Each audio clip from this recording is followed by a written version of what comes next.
જય માતાજી। તારીખ 13 ઓગસ્ટ 2026 થી શ્રાવણ મહિનાનો પ્રારંભ થઈ રહ્યો છે।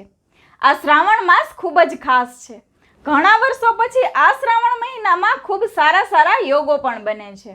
તો આ સારા યોગોમાં ઘરની સુખ શાંતિ માટે, પરિવારની એકતા માટે શિવ અભિષેક, લઘુરુદ્ર જેવા કાર્ય કરવાથી પરિવારમાં એકતા, દાંપત્ય જીવનમાં મધુરતા, સંતાન સંબંધિત પ્રશ્નનો હલ અને વિશેષમાં જેને પણ ધંધાકીય ક્ષેત્રમાં નિષ્ફળતા મળી રહી છે, લગ્નમાં અડચણો આવી રહી છે, તેવા લોકોએ તેમની જન્મકુંડળીમાં રહેલા ગ્રહોને શાંત કરવા માટે શ્રાવણમાં જન્માક્ષરનું વિધાન વિશેષ ફળ આપે છે।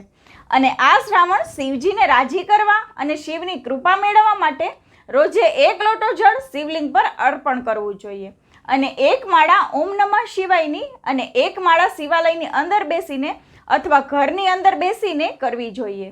તેનાથી તમારા ગ્રહો તમને સારું ફળ આપે છે, કેમ કે ગ્રહોનો અધિપતિ દેવ મહાદેવ છે અને મહાદેવના મહિનામાં પૂરી શ્રદ્ધા અને વિશ્વાસથી કોઈ પણ કર્મ કરો છો તો એ કર્મ તમને 100 ગણું પુણ્ય આપે છે। તો આ વિડીયોને વધુમાં વધુ શેર જરૂરથી કરજો। જય માતાજી।